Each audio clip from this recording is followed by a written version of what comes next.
Okay, we're on. Lovely. Do you want me to start, or is it people asking questions, or? Right, go on, you start, and then I'm sure the questions will come anyway because they just started asking me questions. Okay, so mostly classroom based, did you say, Lee? If yeah, yeah, either or, yeah. Yeah, no problem. Differentiation, I guess, has really changed a lot, even since I graduated, which wasn't very long ago. When we were kind of taught it at university, it was very much about changing the size of rackets, changing the size of balls, changing the size of playing areas.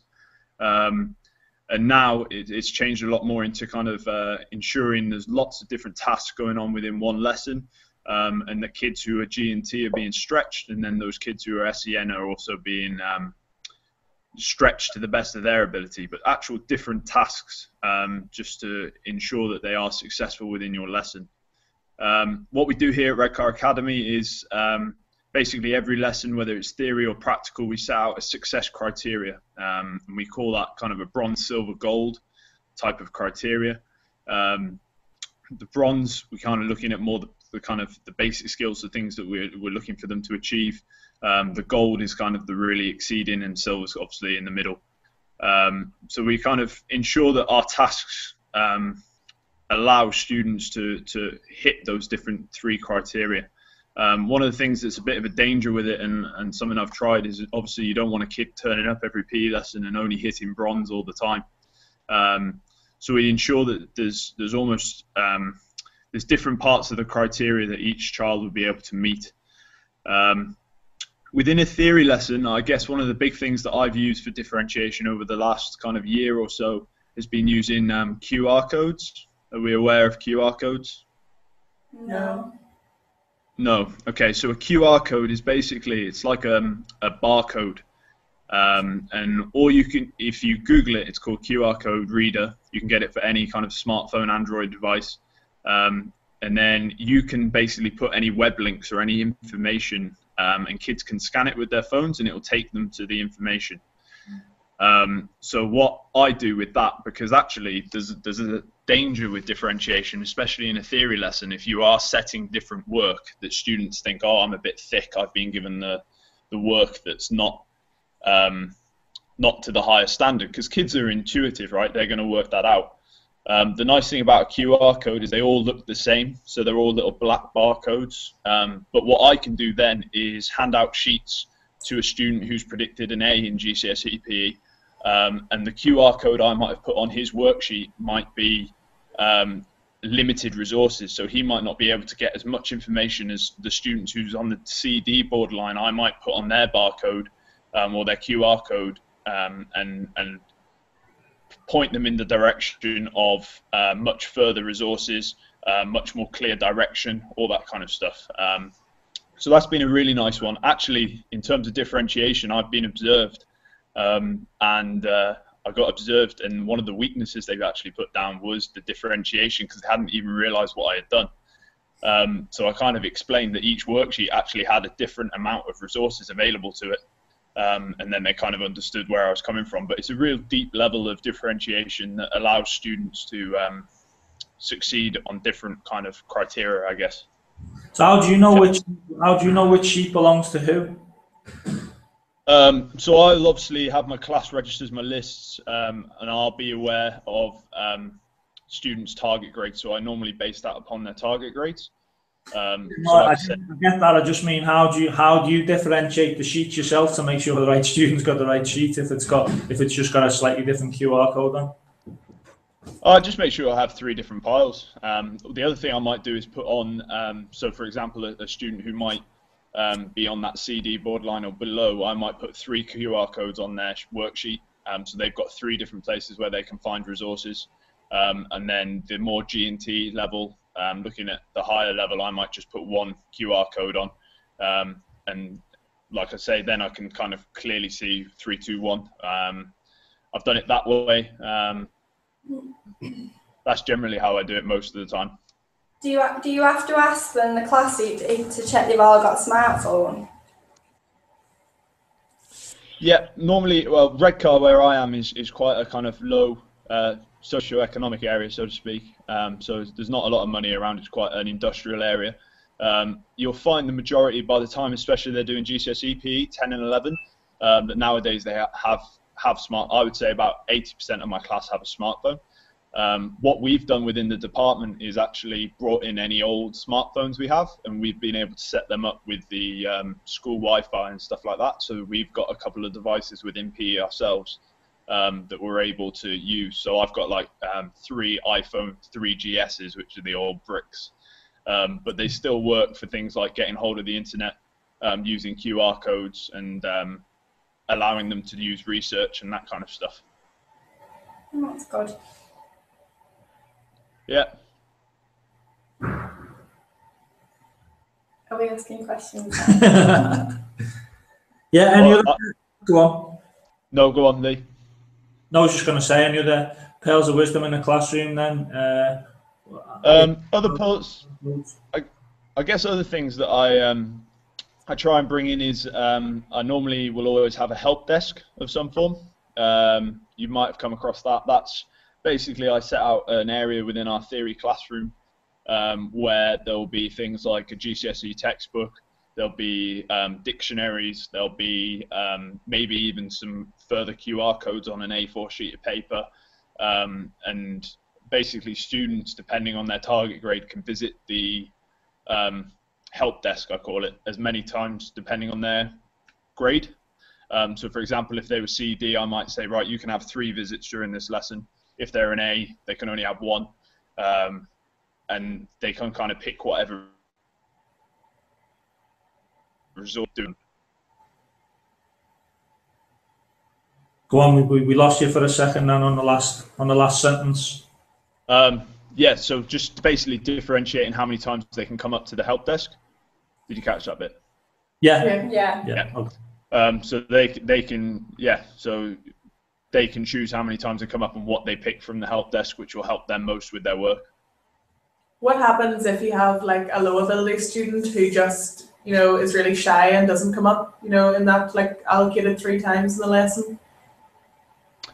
I think that's kind of comes down to your class management. Quite often, if I've got a lower ability student, I'll sit them closer to the front anyway, so I'm just aware of where they're at. Within our theory classroom, we actually have differentiated kind of the seating arrangements as well. We work mostly, we do a fair amount of group work within GCSE PE, and it's a lot easier if I am giving differentiated tasks to have them sat together, because obviously they can then obviously have constructive conversations about the work they're doing. So normally I'll tier it, so the ones who are probably my SEN or need the most help I'll have closest to the front, and then my G&T and my more able I'll put towards the back, and then I kind of allocate my time depending on where they're at on that, I suppose. And that's not to say I don't give my time to G&T, but they're just a lot more, provided you've put in the work in the lesson plan, they're going to learn and they're going to work through it. Whereas the SEN, I might need to sit down with them and help their table and push them on a little bit more. So do you think it's more effective to have them sat like in ability groups like that, rather than, I know some teachers have been saying that they do like, so they'll do like a low ability next to a higher ability to allow them to like talk and share ideas, and that's supposedly pulls the lower ability pupil up. Do you think it's more effective in PE to have them ability groups like that, like you've said? I think otherwise you're just going to be, the problem is then you leave people behind. I think if you group SEN and G&T regularly together, G&T will dominate. And the nice thing about it is I use something in the classroom called no opt-out questioning. Have you heard of that? No? So no opt-out questioning is basically I have a no hands up policy. So kids don't put their hands up. They all need to be engaged with the lesson enough to answer a question at any point. So what I do is I have lollipop sticks, and they've written their names on the lollipop sticks, and we have them in a little mug or jar or whatever. And then when we're doing Q&A, either at the start of the lesson, recapping on last lesson, or at the end of the lesson, kids pick out the lollipop, and it can be anyone within the class. So there's no hands up. It's basically, so hopefully it's not the same people dominating. And it also gives a real mix of kind of G&T answers to SEN answers, and actually an environment where we're here to help each other. We're not here to ridicule each other for being on the lower table or the upper table or whatever it is. So that works quite nicely. The other thing I do just to kind of push on the G&T is we have within our PE classroom, we have like an extension work wall, which has like poly pockets with GCSE PE exam questions and kind of extension tasks to push those on who might have finished the lesson or whatever. Right, that's a good idea. Yeah, something that I suppose goes without saying, but it's a skill in itself, is differentiating the questions then that you're going to ask the students who are picking out the lollipop sticks, because I guess you wouldn't ask a student at the bottom end of the class or expect the same response to the same question as someone at the top end. No, I think that kind of comes with practice. Yeah, I know what you mean. So I'll see. It's quite nice for me as well, because you can get in a tendency, and I did, especially when I was training, that like there would be a dominant G&T student who would answer every question for you. And within a lesson observation, it's kind of tricky because you don't want to ask that kid who is a little bit shy, who might not engage with your question. And then you feel a little bit awkward. So there is a tendency to only actually ask questions of 2 or 3 students. The nice thing about the lollipops is it can be anybody, and then normally what I've done as part of my lesson plan is I've tiered questions, and I might have questions related to the bronze, silver, gold lesson criteria like I mentioned. So I sometimes even allow them to choose, right, I want a bronze standard question, I want a silver standard question, I want a gold.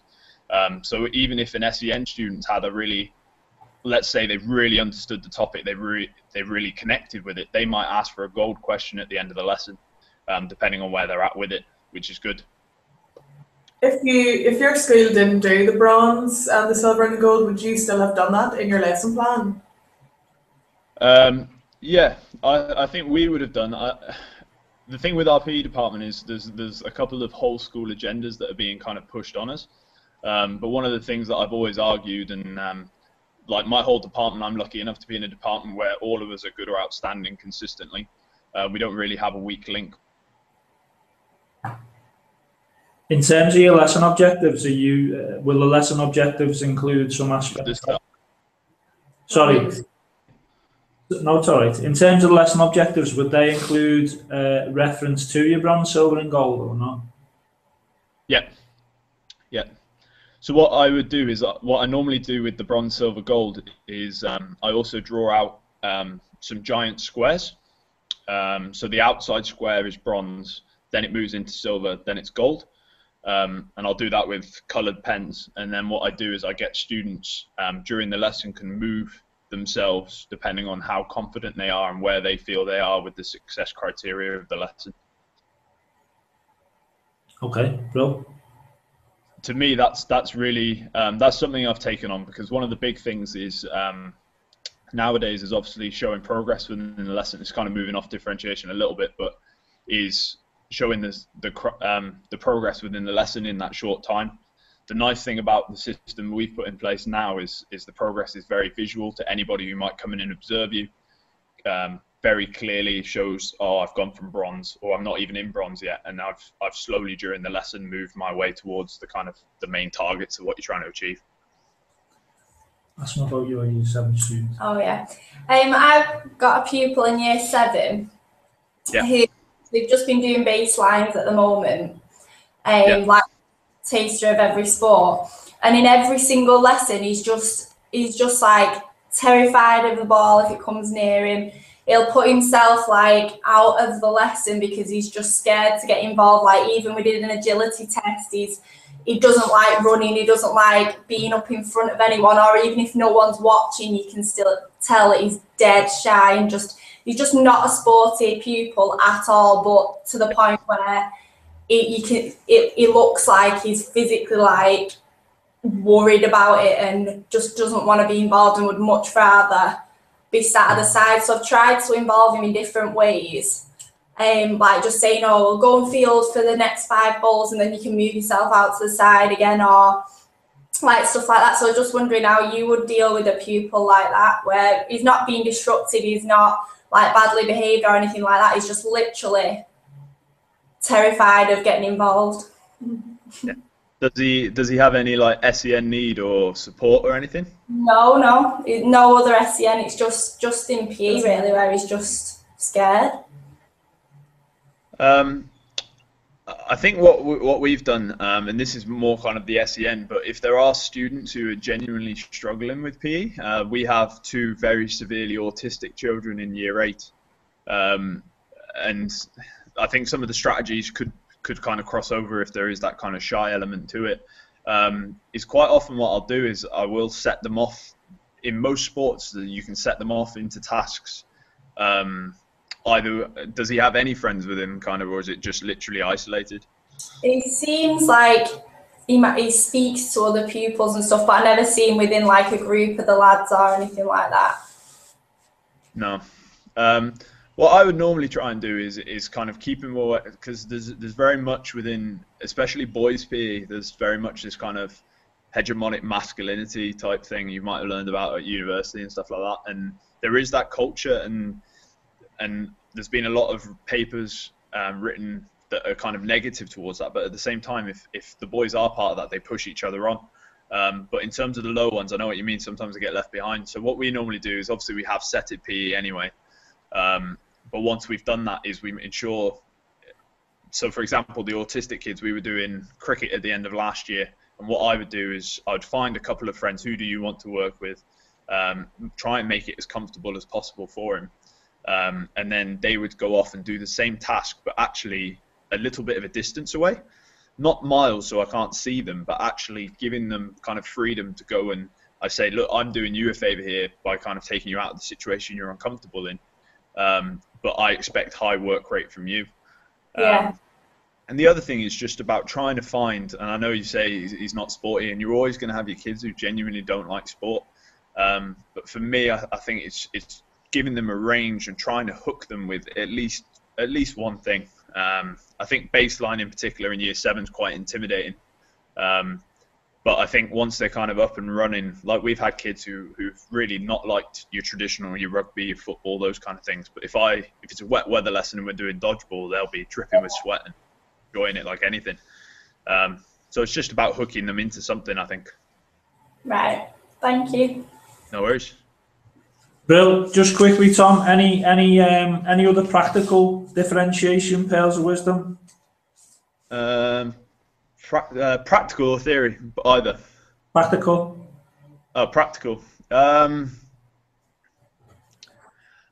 quite like really simple things. I think sometimes we overthink it nowadays. At the end of the day, you want all kids to succeed. And one of my favorite things with badminton or any sports like that is doing something like a tiered system of a competition. I love kind of, very simple badminton. If you win, you move up, you lose, you move down. But it just kind of gets kids into a really competitive environment, because your top court's going to be really pushing each other. Your bottom court's going to be pushing each other to move each other up and down.